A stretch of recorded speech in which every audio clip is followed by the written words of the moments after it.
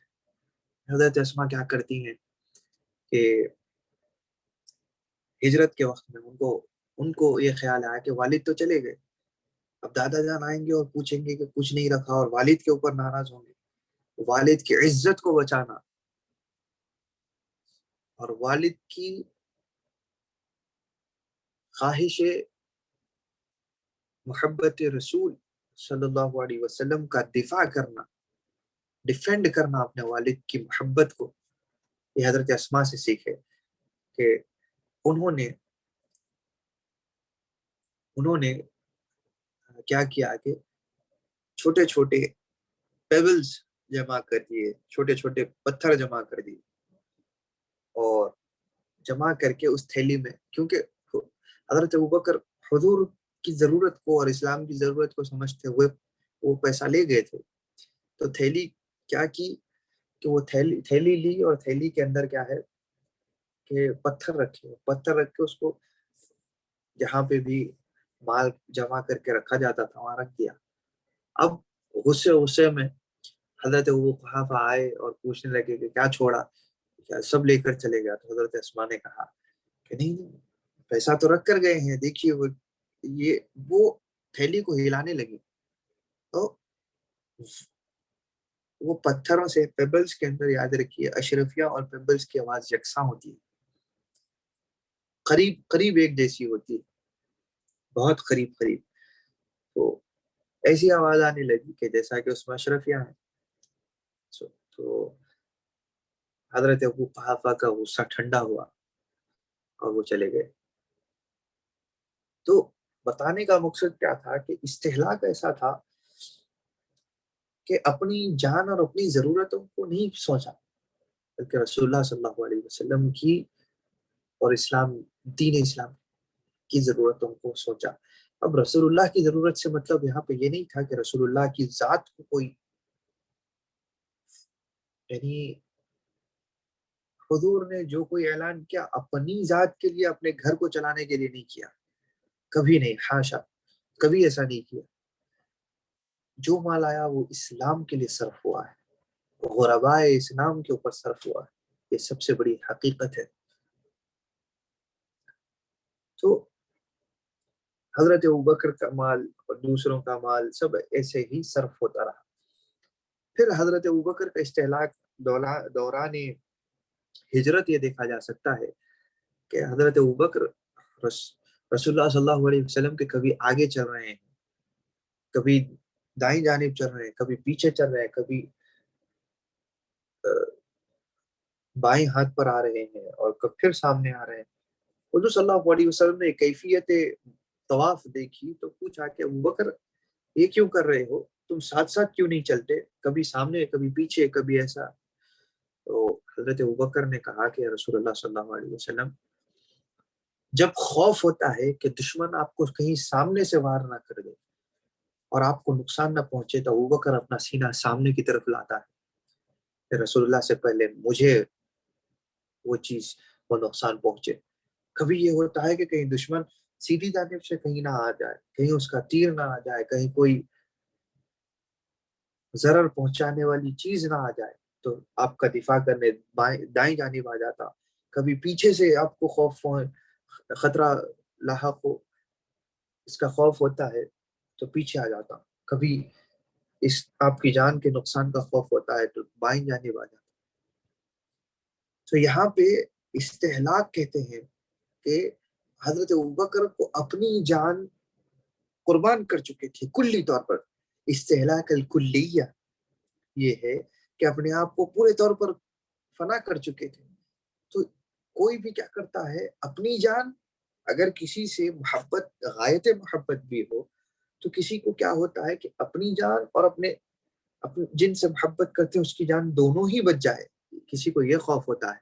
استہلاک یہ ہوتا ہے کہ صرف محبوب جو شخص ذات ہے وہ ذات باقی رہ جائے، ہمیں کیا ہوتا ہے ہو جائے۔ یہ ابوبکر کا خاصہ تھا، دیگر صحابہ کا خاصہ تھا۔ اور مباہلے کے وقت علی کا خاصہ تھا۔ حضور نے انفسنا کہہ کر حضرت علی کی جان کو سامنے کر دیا تو حضرت علی پلٹ کر یہ نہیں پوچھے کہ یا رسول اللہ آپ کی جان کا میں کیسے نفس بن سکتا ہوں۔ مباہلے کے وقت میں حضور صلی اللہ علیہ وسلم کی بدل میں اپنے نفس کو آگے آگے پیشتر رکھا کہ ہاں اگر کوئی ہلاکت ہو تو میری ہلاکت ہو۔ حالانکہ جانتے تھے کہ ہلاکت تو نہیں ہونی کیونکہ حق پر تو وہی تھے۔ دوران ہجرت ایک طرف ابوبکر اپنی استہلاک پیش کر رہے تھے تو ایک طرف علی اپنی استہلاک پیش کر رہے تھے۔ رسول اللہ صلی اللہ علیہ وسلم اپنے غیاب میں اپنے بستر پر علی کو سلا کر گئے تو علی نے یہ نہیں کہا کہ کہیں دشمن یہ بنا دیکھے، یہ بنا تحقیق کیے کہ آپ یہاں پہ ہے یا نہیں ہے، اوپر سے چادر اوڑی ہوئی ہے، کہیں آپ کا سوچ کر مجھ پر آ کر وار کر دے اور میں مر جاؤں۔ نہیں، یہ سوال ہی نہیں تھے ان کے پاس، استہلاک تھا۔ تو جمع الجمع یہ ہے کہ اپنے آپ کو تمام ہی طور پر، اس کی اور مثالیں ہیں لیکن یہ ہم سمجھتے ہیں کہ کافی ہیں کہ کسی کو سمجھ آ جائے۔ استہلاک کلی یہ ہے کہ اللہ کے سوا، اس کے رسول کے سوا جو کچھ ہے سب ختم ہو جائے تو باقی یہی رہ جائے ابوبکر و علی کی طرح کہ وہ رہ جائیں تو بس ہے۔ ومقام جمع الجمع ان يرى العبادة لله تعالى والجمع شهود الاغيار۔ اور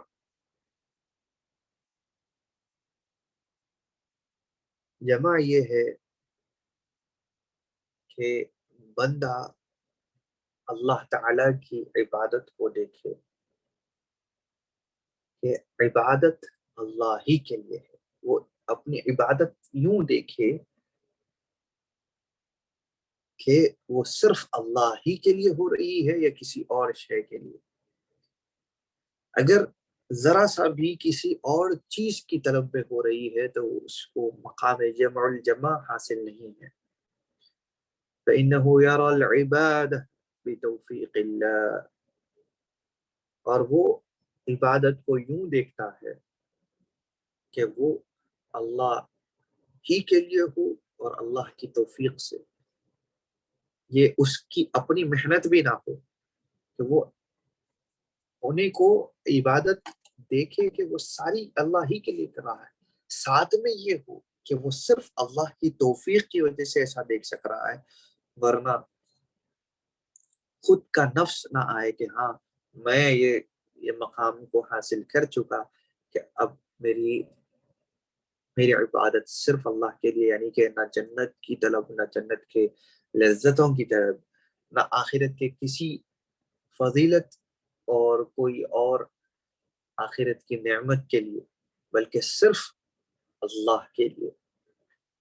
تو اس دیکھنے میں بھی یہ خیال نہ آئے کہ یہ میں خود سے کر گیا یا میں یہ مقام پر پہنچا، نہیں کہیں میں نہیں، بلکہ صرف یہ رہے کہ ہاں یہ اللہ کی توفیق کی وجہ سے، اللہ کے دیے ہوئے ہدایت کی وجہ سے میں اس کہ یہ حال ہوا ہے کہ عبادت اللہ کے لیے ہو رہی ہے. یہ جمع الجماع کے احوال میں سے ایک. وأما الفرق الثاني فهو أن يرد الرجل من حال المحو إلى حال الصحو في وقت أداء الفريضة ليؤدي الفريضة، وهذا لطف من الله تعالى.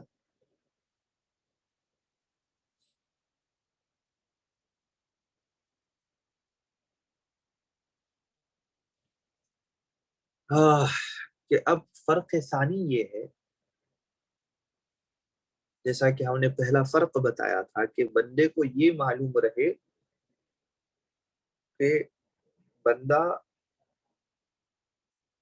کیا نعبد کہ وہ بندگی کے مقام پر ہے. جیسا کہ ہم نے بہت بڑی مثال پیش کر دی تھی کہ معراج کی شب حضور صلی اللہ علیہ وسلم دیدار الہی کی لذت میں ہو کر بندگی کا فرق وہاں پہ شامل رکھے ہوئے رہے. اور ایاک نعبد، التحیات للہ، یہ کیفیات رسول اللہ صلی اللہ علیہ وسلم کی وہاں پہ بھی موجود رہی. تو فرق ثانی کیا ہے کہ بندہ حال محو میں ہو، حال صحو میں ہو. حال محو میں اریجر، جہاں پہ ہر چیز محو ہو جائے، سوائے اللہ کے کوئی ذات باقی نہ رہے. جیسا کہ آپ نے پچھلے دروس میں سنا ہے، حال محو کے بارے میں ہم نے بہت بات کی باللہ التوفیق، کہ جہاں پہ اللہ کے سوا کوئی شے باقی نہیں ہے، صرف الہیت ہے. اس حالت محو میں اور اس حالت استغراق کے اندر جب بندگی کی طرف بلایا جائے اور ندا دی جائے بندے کو، بندہ اس حال میں بھی محو کے حال میں ہوتے ہوئے حالت صحو میں واپس لوٹ کر آئے.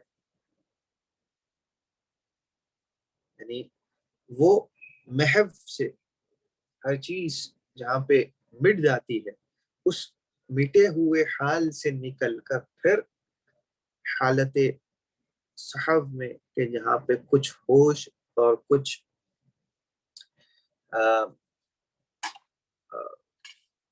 گنجائش عبدیت باقی رہ جاتی ہے، کہ جہاں پہ بندگی بھی رہ جاتی ہے اور جہاں پہ کیا کہیں کہ اللہ تعالیٰ کی طرف ایک بندے کا رجحان دونوں باقی رہ جاتا ہے. اس کو حالت صحف کو ضبط بھی کہیں گے، ٹھیک ہے، ضبط کہیں گے، کہ جہاں پہ وہ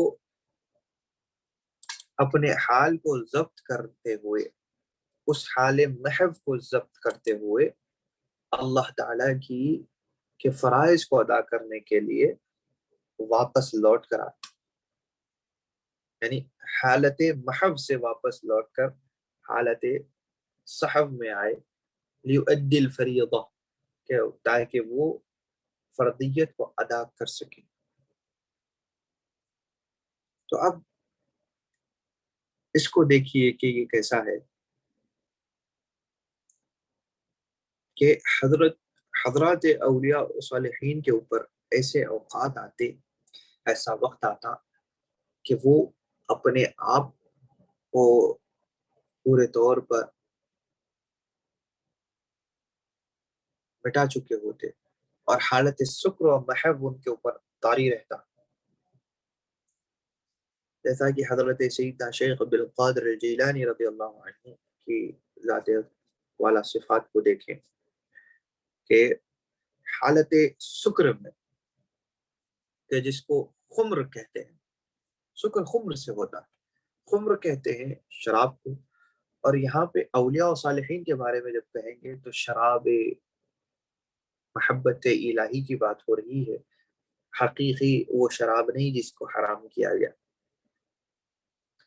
تو شراب لذت محبت الہی کا جب اثر پڑا تو پھر آپ اس کیفیات میں اتنا محو تھے کہ سقانی الحب کأسات الوصال فقلت للخمر نحوی تعالی، کہ یہ سارا قصیدہ آپ نے بیان فرما دیا، ایک سارا قصیدہ پڑھ دیا اس کیفیت.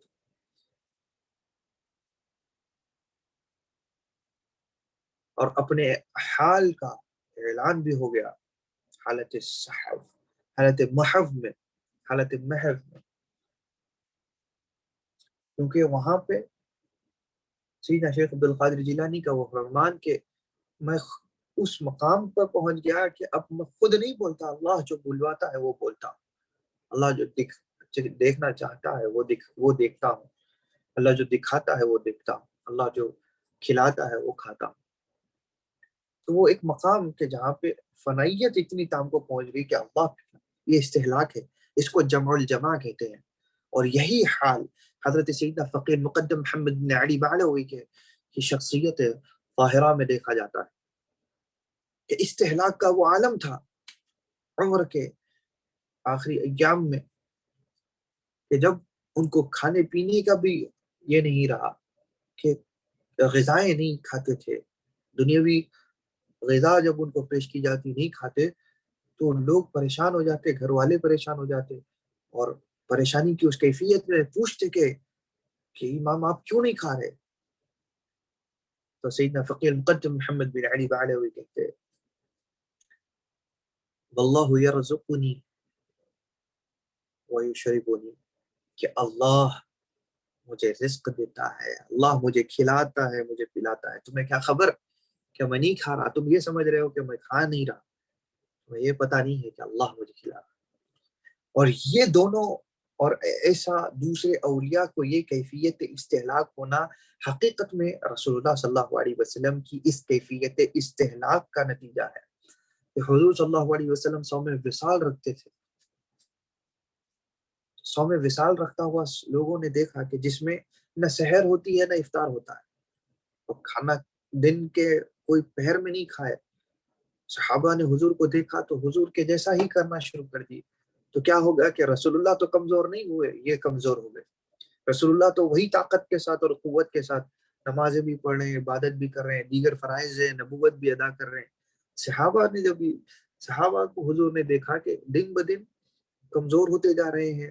اور اب آپ سوچئے کہ جو شخص نہ سحر کرے نہ افطار کرے، وہ جب مساجد کو آ رہا ہے تو 2 دن 3 دن کے بعد کیفیت کیا ہو جائے گی؟ زبردستی اپنے جسم کو گھسیٹتے ہوئے آئے گا. صحابہ کی یہی حالت ہو گئی. حضور نے جب یہ کیفیت دیکھی تو حضور نے پوچھا کہ کیا ہے؟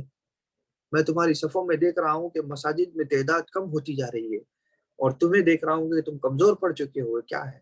تو انہوں نے کہا کہ رسول اللہ، ہم نے آپ کو دیکھا کہ آپ صوم وصال رکھ رہے ہیں، ہم نے بھی ویسے ہی رکھنا شروع کر دیا. حضور صلی اللہ علیہ وسلم نے تھوڑا سا غضبناک ہو کر تھوڑا سا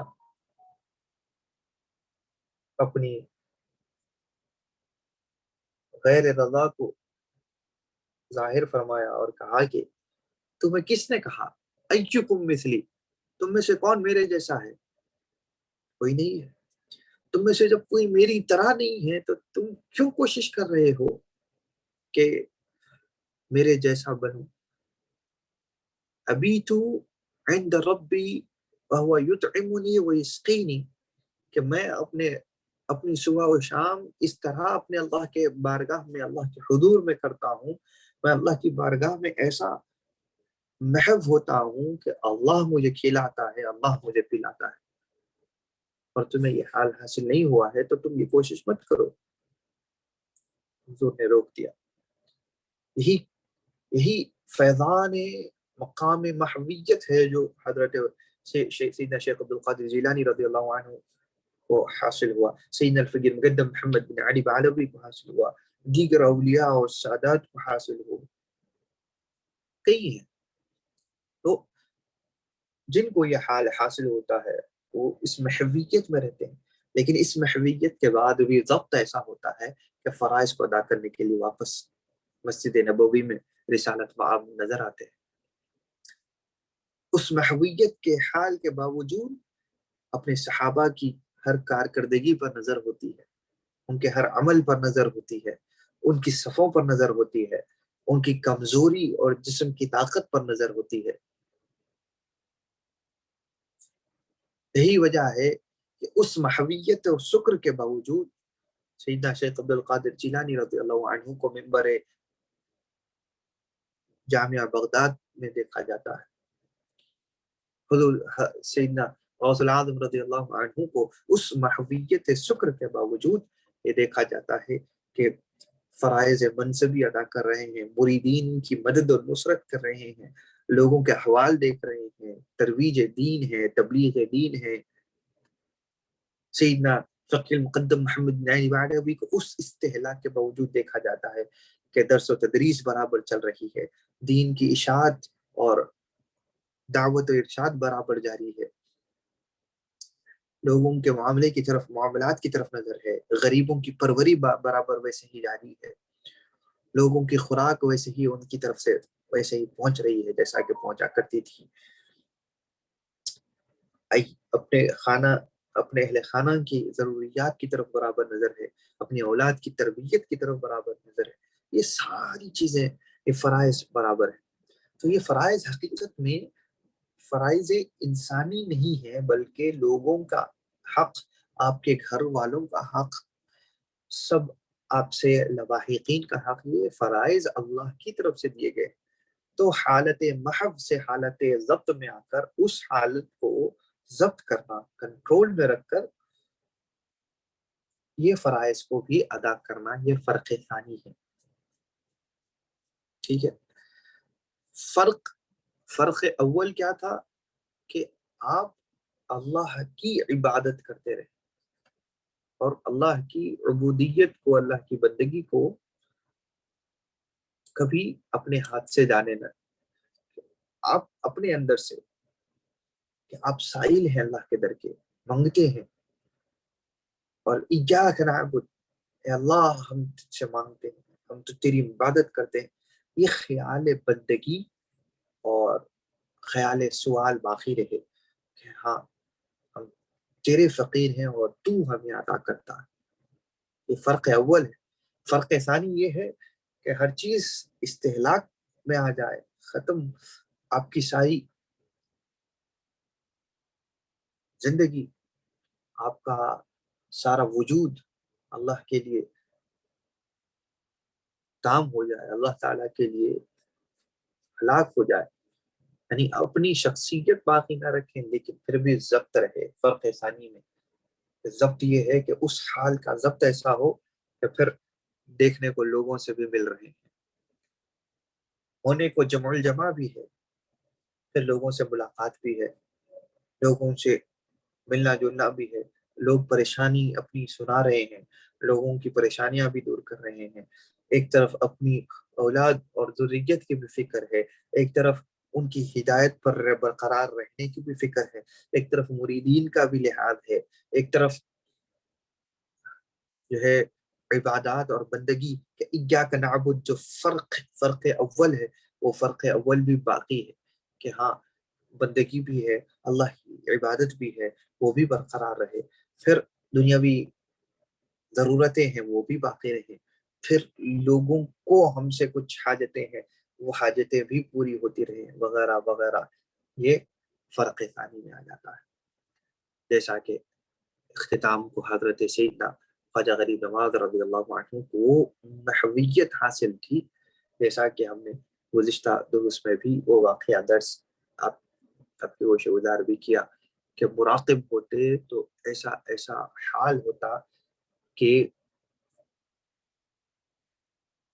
مخصوص مریدین کے علاوہ، مخصوص خلفاء کے علاوہ کسی کے اندر جرت اور جسارت نہیں ہوتی کہ مراقبے سے بیدار کر سکیں۔ محویت ایسی، پھر بیدار کریں تو ضبط بھی ویسا کہ اس حال سے نکل کر فرق میں آئیں، فرق ثانی میں آئیں اور فرائض منصب ارشاد اور مشیخیت ادا کریں، اور بحیثیت شیخ و مرشد پھر رہبری بھی رکھیں. تو یہ اولیاء صالحین کے احوال میں سے اور سلوک کے احوال میں سے ہے. جب سلوک ایسا کامل ہوتا چلا جاتا ہے تو اس حال میں انسان پہنچ جاتا ہے کہ جہاں پہ جمع بھی ہوتی ہے فرق بھی آ جاتا ہے. پھر جمع الجمع کے مقام پر پہنچتا ہے، پھر وہاں سے فرق ثانی بھی باقی رہتا ہے. صرف سلوک اور مریدی یا ولایت کا نام اپنے آپ کو گم کر دینا نہیں ہے. اس گم ہونے کے باوجود پھر فرق ثانی اور فرائض کا ہوش باقی رہنا بھی ہوتا ہے. اللہ تعالیٰ کہنے سننے سے زیادہ عمل کی توفیق عطا فرمائے. اللہ تعالیٰ سیدنا وسندنا وإمامنا وشيخنا وغوثنا وقطبنا وفريدنا وفردنا الحبيب عبد الله بن أبي بكر العيدروس رضي الله عنه وجميع أجداده وسلالته وأجياله وتلامذته وأساتذته. اللہ تعالیٰ ان تمام کے فیوضات برکات سے اللہ تعالیٰ مستفید رکھے. ان کے منصب اور ان کے نائب اور ان کے جانشین ہمارے درمیان جو سیدنا الحبیب مجتبی بن جعفر بن احمد العیدروس شکل میں ہمارے درمیان موجود ہیں، اللہ تعالیٰ انہیں صحت و سلامتی اور عافیت کے ساتھ اس منصب مشیخت پر باقی رکھے. اس منصب ارشاد اور رشد ہدایت پر اللہ تعالیٰ انہیں ہمارے سروں پر باقی رکھے. ان کے رشد کی ضرورت، ان کی ہدایت کی ضرورت ہے. اللہ تعالیٰ انہیں ہمیشہ قوت و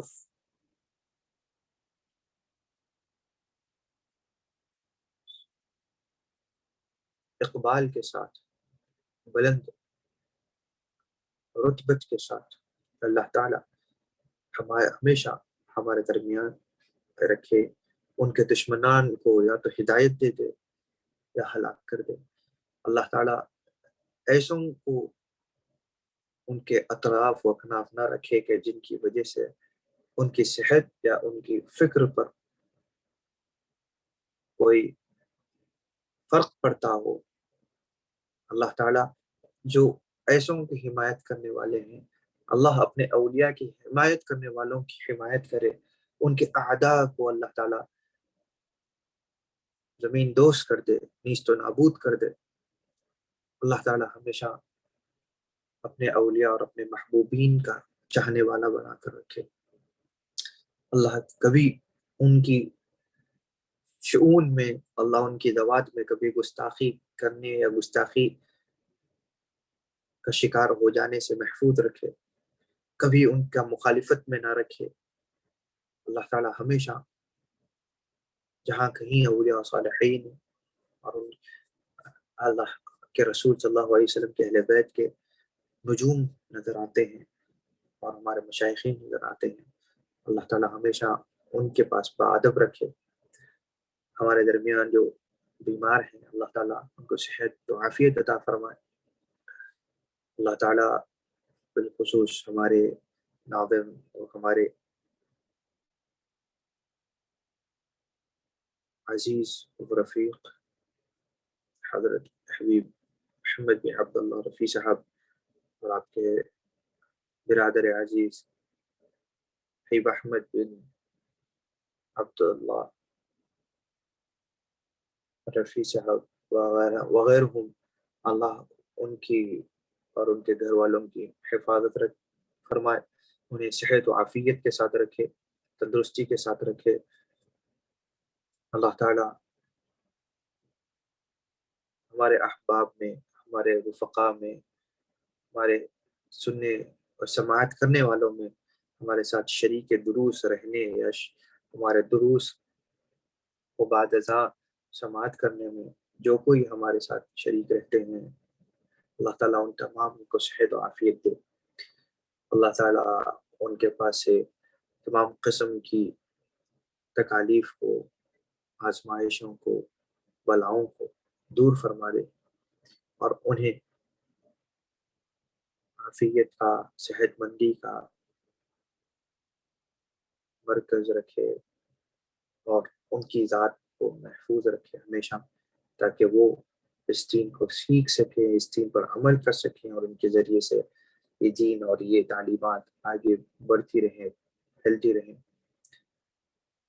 اللہ تعالیٰ سب کی پریشانیاں دور فرمائے، سب کی پریشانیاں آسان فرمائے، دشواریوں سے نکال دے۔ جہاں کہیں لوگ ظالم بنے ہوئے ہیں، اللہ تعالیٰ وہ توفیق اور ہدایت عطا فرمائے، ورنہ ان کے ظلم کو اللہ تعالیٰ ختم فرما دے۔ جہاں کہیں لوگ شر کا شکار ہیں، اللہ تعالیٰ ان کو شر سے امان عطا فرمائے۔ جہاں کہیں بیماریاں اور پریشان حالی، تنگ دستی اپنا گھر کیے ہوئے ہے، اللہ تعالیٰ وہاں سے تنگ دستیاں، پریشانیاں، بلائیں ہٹا کر رحمتیں، برکتیں عطا فرمائے، اور رحمتوں اور برکتوں کا مرکز بنا دے۔ جو کوئی اپنے آپ میں جوجھ رہے ہیں اور اپنے آپ کے اندر ایک مقصد کو حاصل کرنے کی طرف جن کی فکر لاحق ہے، اللہ تعالیٰ انہیں ان کا مقصد حیات عطا فرمائے، اور جو کنفیوژن میں ہے اللہ تعالیٰ ان کے کنفیوژنس کو دور فرما دے اور انہیں صحیح راستہ اور ہدایت عطا فرمائے۔ صلی اللہ علی خیر خلقہ سیدنا محمد وآلہ وصحبہ وبارک وسلم، وما علینا الا البلاغ، والفاتحہ لحضرت النبی۔